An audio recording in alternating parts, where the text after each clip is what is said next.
What's good, everybody? Welcome to the Orange Room. I'm James. This is Unedited, and we are reacting. Okay, so today we're watching episode 114 of the Fly With Us podcast. Shout out to my uncle and aunt for creating this podcast. It's a podcast about like self care and pretty much good vibe, high vibration type energy. So anyway, I'm about to sit here and I'm gonna react to this. Um, I might not listen to all of it since it's 30 minutes long, and with my commentary added, it may end up past an hour. And I'm not trying to like make this content too long for you guys. But regardless, let's jump in and save time and get it popping.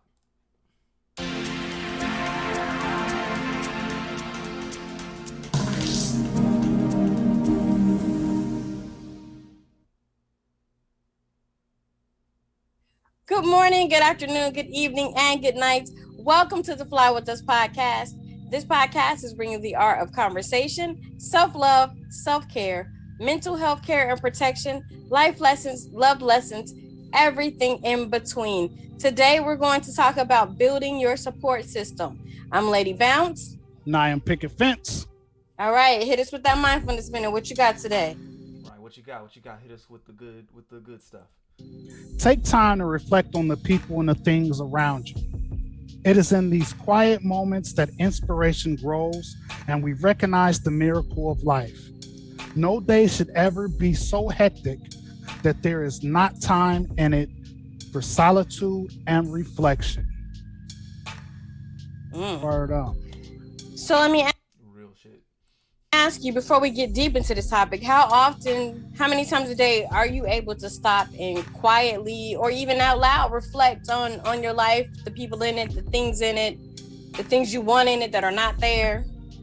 I think currently I have a lot of time to do that.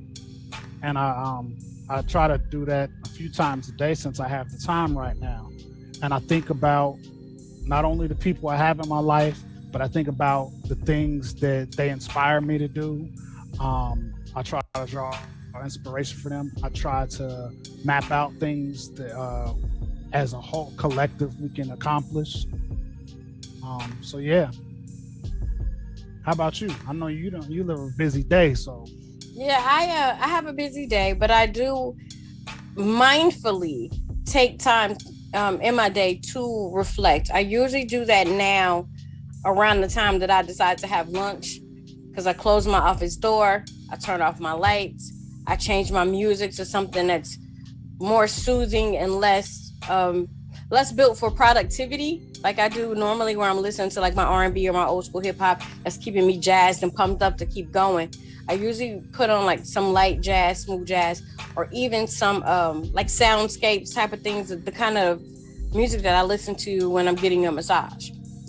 And so as I sit there and quietly, mindfully eat my lunch, I am reflecting on the things in my life that I enjoy, the pieces and the aspects of my life that I don't enjoy as much, and then try to come up with solutions and ways to change that if I can, so that my life is more enjoyable in all aspects. And I try to.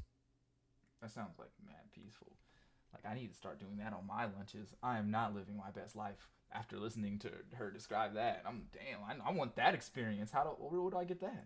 To do that by manifesting. Instead of thinking about the things that I don't want, I try to think about the things that I do want, to draw those things to me. Now, it does not always happen that way. You know, sometimes those other thoughts creep in and I have to just redirect my mind to get back focused into the task at hand. And that task at hand is, reflecting on what I like, what's great, what's not so great. And if it's not so great, what can I do to change it, or what can I do to fix it? And if it's something that I can't fix or change, then I think about ways that I can cope with it and deal with it easier, so that it doesn't send me into a negative headspace, which of course affects everything else that you do. When your mind is negative, it. Agreed. Like the mind is where it starts, right? It gets your perception, and it colors your reality. So yeah, focusing, tuning your mind in gets you to resonate in on the perceptions and kind of see the positive outcome that you're trying to get to. It's kind of like, in order for you to see the path, sometimes you gotta, change the frequency on your goggles, you know what I'm saying? So you can see, what you haven't seen from a different perspective. You get what I'm trying to say. Forces your body to do all kinds of things that you really don't want to do at that moment. Right. I think it sends stressors to the body. And sometimes that can cause you to shut down or, like you said, do things that you don't want to do or focus on the things that you don't really want to focus on or pay attention to. You start thinking of the more negative things instead of the more positive things.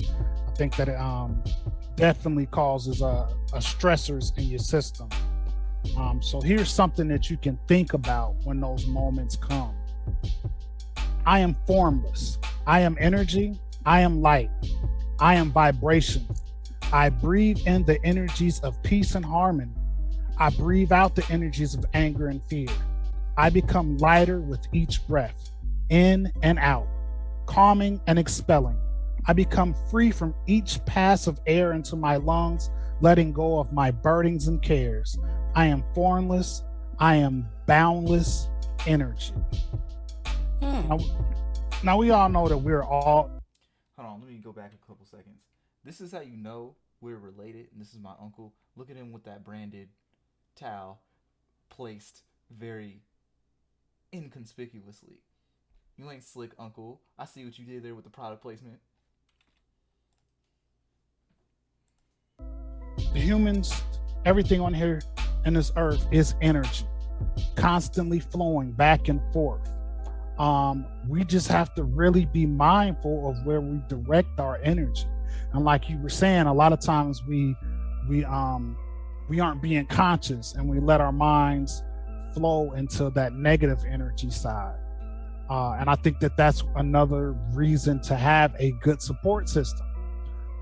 A lot of times, just being around your friends, you don't even have to talk about the things that are bothering you. A lot of times, just being around them gives you a higher energy. It sends your frequency up. It inspires you.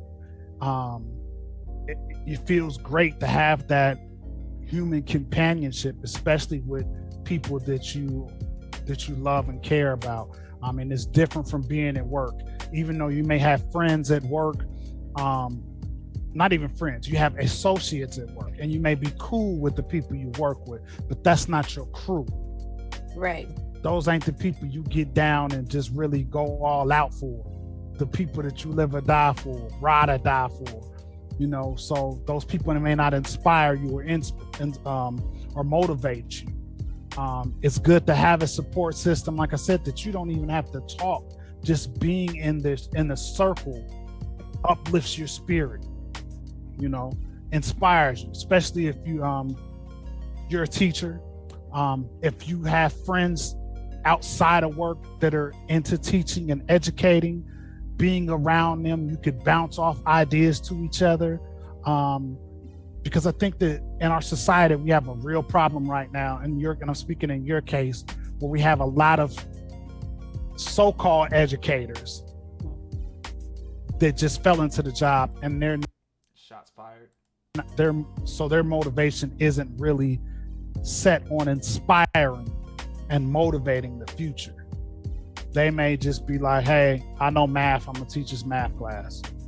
And I think that that's a thing that's a problem in our society right now, is because we don't have educators that are like really preaching the gospel of social studies, math, science, whatever the subject may be. And they're not. I can totally agree with that. I think it not only stems to educators, but I feel like most jobs and careers and things, a lot of people do it for the money or for the fame or for some kind of extraneous reason. And I feel like it devalues those industries, right? And it keeps the people from getting, you know, the real deal stuff from the people who are really into it. And if you know me at all, I'm really into science, art, math, and music, and kind of spreading the curiosity of that. So when he says that there's some educators that don't have that passion to bring that spark, like I really felt that, because like even like pretty much with a lot of artistry and stuff, I'm trying to bring that spark of creativity, the spark of the love of math, the love of science and stuff, and bringing it together to create like a better, lifestyle feel. But anyway, let's continue. Not there to really motivate and gear kids into these subjects and gearing them to afterlife of school. They're just trying to get their check. And so that's how you have it in your case. My case may be being an artist. Just when I get around Cooley or Hess or something like that, ideas Shout out to Cooley. start firing off, or we talk about ideas. We may be listening to some music and it may inspire us like, oh, you see what he did? We could flip that and do it this way or that way. So it's, so in my instance, it would be artistic. In your instance, you might want to build a circle of people, or maybe people that are not even necessarily educators, but people who appreciate and respect education.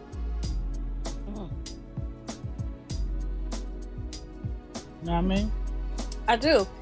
So when you talk about people who love a thing and respect a thing and have the appreciation for a thing, do those people have to fit a certain demographic or age group, or can you really, if the passion for whatever it is there, it transcends race and space and age? Oh, I definitely think so. I think that it transcends if the passion is there. I think that in certain occasions you might want somebody that's more your age, so they can understand, like, because education is changed in different eras that we've lived in when we get to be our age. We didn't have Common Core when we were younger. As all people always say that it's our age. Oh, that's that new math. That's that new math. That's the algebra. Right. That's the algebra. I don't know that algebra. So that's just in certain cases, but mostly a majority of the time, if you just have a person that has that passion to inspire. I can agree with that. Sometimes, like when you're educating, like people or spreading information or anything, like where it comes from and how it comes to you is important, because a lot of people reason by analogy, and if you have a similar demographic to person, you could probably teach them a little bit better because you understand the references and stuff that they make. But also on the flip side, because you have a certain demographic and background, right? You end up only being able to speak within kind of the realm you understand, and so you might not be able to put it together in a certain fashion that someone else from another demographic can understand. So pretty much, I guess you could say I see both sides. Having, like, being part of a certain demographic can help the message because it'll hit home harder for certain people, but also focusing on that when you're crafting the content can sometimes scare away people who are outside of the demographic that you're trying to relate to, because they won't really get it. You know what I mean? And motivate, and it is this understands how essential education is, then it doesn't matter the age, the time, space, or race, because the goal is education. The thought is on education. I agree. I was just asking to see what you thought, because so many times we hear that, or even watching the Olympics, it was more focused on how old this person is or how tragic their story was, as opposed to focusing on the talent and the passion that they have for whatever sport it is that they are participating in. And I don't know about for you, but for me, it drove me insane, because it was like saying, if you're young, you're inexperienced and you don't know anything, you're just talented. And then if you're old, you have the knowledge and the experience, but your body doesn't move the same. And it just kept harping on the ages of the athletes. And I thought to myself, does it matter? Like, if I'm running a 4x100 and I'm 40 and I can run, I'm gonna run. If I'm running that same 4x100 and I'm 16, if I can run and beat the clock, then that's what matters. So in that moment, my age doesn't matter. But so often, I will say that it really doesn't matter, but from like a wider context, when you're creating, I guess, entertainment or like broadcasting news, you still want it to be relatable, because unfortunately, most people do not work at the same level as athletes. So them being talented puts them on a level they can't relate to. But if you focus more on their age, their race, their tragic story, because most people have gone through a lot of those tragic events as well, or something similar, it helps kind of ground the person from being some, athletic god or goddess to more of a, oh, they're just like me. They do everyday things, just like me. But I do get it. It does burn me up that we don't focus more on like the talent, the process, the story of how they actually came up more in the mainstream news rather than, like pointless kind of gossipy tabloid level, dissections. When we talk about things, I can't learn nothing from a new teacher, or those old teachers need to change, and them old heads, they don't buy new music, and then the young heads only buy a certain kind of music. So then you get into the situation where you're more focused on the little things that really don't matter, instead of making great music or educating kids, to be great, regardless of just those little nitpicky, type things. Oh yeah, definitely. And yes, it did drive me crazy. But this is the United States of America and North America in general, and we are real big on ageism in our country for some reason. And it really gets to me because, especially as a hip hop artist, people, fans, and the parties that be to control and oversee hip hop that shouldn't be doing it are really big on age. This is the only genre of music that practices ageism to its fullest. Old dudes aren't supposed to rap. It's a young man's sport, as they say. I'm gonna tell you why. So the reason is because if you get the kids in on the trends in the beginning, you know what I'm saying, into that lifestyle, they grow up with it and they'll forever talk about that song, and it'll be ingrained into the culture from them as like a young, 16, 17, 18-year-old. And even when they're 30, 31, 32, 40, you know what I'm saying, they'll still be talking about those songs. So it's kind of you could say it's like a meta marketing kind of thing. Some say. And like you mentioned, old heads don't buy music. Well, I'm an old head. I definitely do buy music. And the young heads don't want to listen to the older heads' music, which is really, really strange for me, because I think that that's what made old heads so dope back in the day, during the golden era, is because we listened to so much old music. I grew up listening to old music, people that were probably dead before I was born. I listened to Louis Armstrong, Billy, all the old classic greats, and to this day I still listen to that music. And I think that that's the problem, and that's why that we don't talk about, and that's a reason why a lot of people can become worn out on hip hop, is because there's no lineage bridge, it seems like. And I think that that's what's dope about golden era, is you hear the bridge, you hear those old school samples with the new flavor of lyrics on top of it, and modern day drums added to a dope old sample. I can agree with that analysis. Yeah, because like when it comes to like a lot of people, I like to kind of bring up old classics. I'm like super music theory trained, and I love classical music and stuff. And when I try to produce and make music with a lot of other people, I try to bring a little bit of that flavor into it because it helps explore newer sounds. But pretty much, I'll say a lot of other artists and producers, it's like they're trying to clout chase. So instead of them looking for inspiration in all of the myriad of sources they have, they just focus on, okay, what is in the Billboard Top 100? Or not even that. They don't even go that deep. They pretty much just go, okay, what are my homies banging to? I want a song that does that. And it just doesn't really get any deeper than that.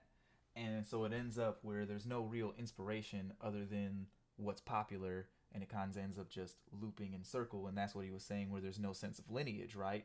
Because it's pretty much just like a incestuous hip-hop sound just eating its own tail. It was a bridge. Now you have a younger generation just thinking it's just hating, and not understanding the true art form of it. And I think a lot of heads do a lot of damage by just um, being negative towards the young heads. I know I was like that at the one time. It's like it just sucks. It sucks, and that's just all to it. Instead of analyzing why it sucks and what could it be to be better. Shout out to Cooley, made a post a couple weeks ago, was talking about, instead of talking about the stuff you don't like, talk about the stuff you do like. And I think that's one thing that we can do as older hip hop heads, just continue to support the stuff that we do like. Make sure that you buy it. Make sure that you share it. If they come to your town, they're probably going to be at a smaller venue, but make sure you go there. And that's a same as having a smaller group relationship. Even though you don't know that artist, you belong in a symbolic circle, so you should be supporting them and motivating them to keep doing their craft.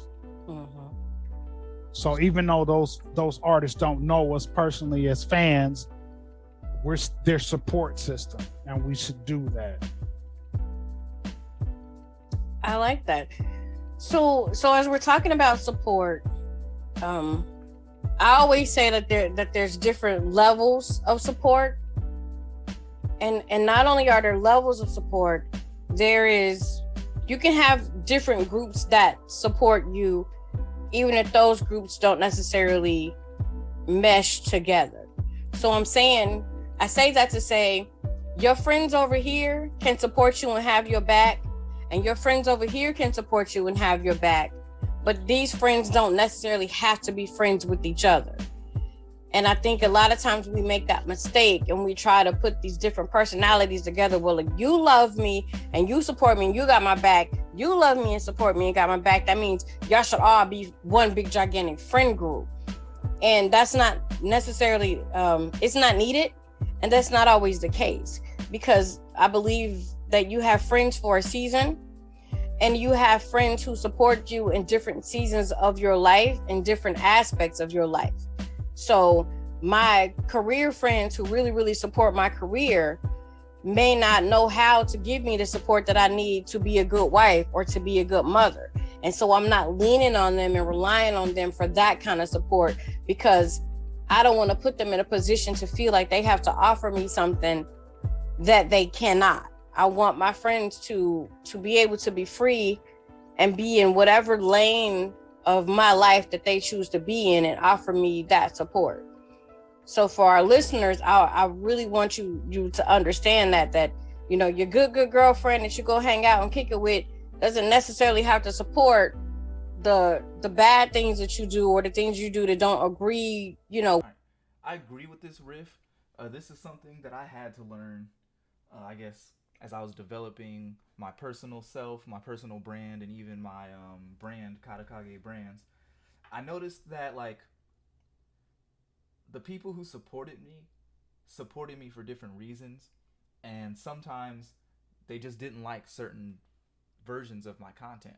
Like, for instance, I also do like have another more edited professional kind of channel where I like drop like music videos and stuff like that. Like, my more business oriented friends, they love that channel, um, because the content is polished and it's like more digestible and it's higher quality, right? But when I do stuff like these reaction videos, they hate it. They want me to make higher quality stuff and keep doing it at a consistent level. But to be honest, I'm not getting the financial support for content like this. It's fun to make it, don't get me wrong.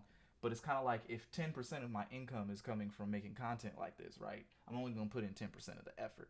So I'm going to end up making more content like this, which, to be honest, I like to do more of anyway. And and pretty much put it out there until eventually it catches traction. And until then, I'm going to do the other 90% of things that make me more of my income, because I got to eat. That's just how that game goes.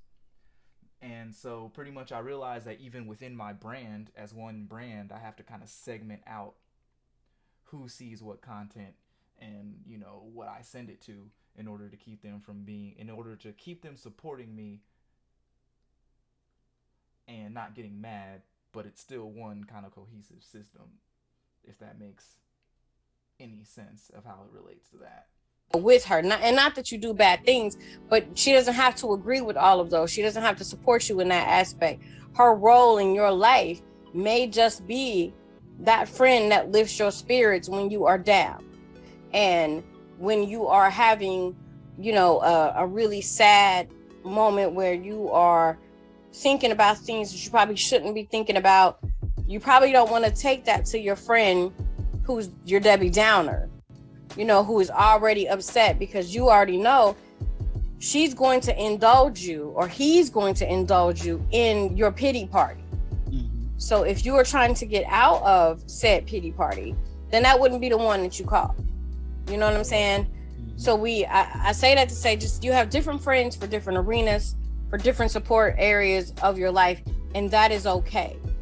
Stop listening to people that tell you that all of your friends have to think, act, and be the same for you and show up for you in your life, all the time, or the same way all the time. That would be whack. That sounds boring. Nah, my friends gotta all be crazy in their own kind of way. Stop doing that, because as you do that, you are putting unrealistic expectations on your friends, and that may be too much for the friendship. And it may go left really quickly, where they not only not give you the support that you're looking for, but then that ruins and ends friendships, because one person is pulling way too much on the friendship, and it's not an equal balance of the love and the support. Oh, definitely. 100 is. All right, so here's a good place to stop before it gets too out of hand and the video gets kind of long and lengthy. I recommend, now for the recommendation portion of the video, I recommend this video for anyone who's trying to get their self-care together. This is really interesting talk. I might actually do a part 2 or something to another video, because I really like this in the conversations, and I feel like it kind of grounds this particular segment in something that's more tangible and real. Because normally when I do a lot of these reactions, I'll say that I'm kind of tongue-in-cheek and sarcastic to some degree, but I like this one because it kind of breaks me into a different, persona, something that's more grounded and well thought out, and like a little bit more serious. And I think that would be a little bit more helpful, I feel like, for the burgeoning audience here, to have something that's a little bit more, meat and potatoes, than just me looking at videos and coming up with witticisms. But anyway, if you like this content, subscribe to my channel, subscribe to their channel, hit the like button on the video. Let's feed the YouTube algorithm. You know what I'm saying? Do the whole YouTube shits. And peace out. Stay awesome. Do the thing.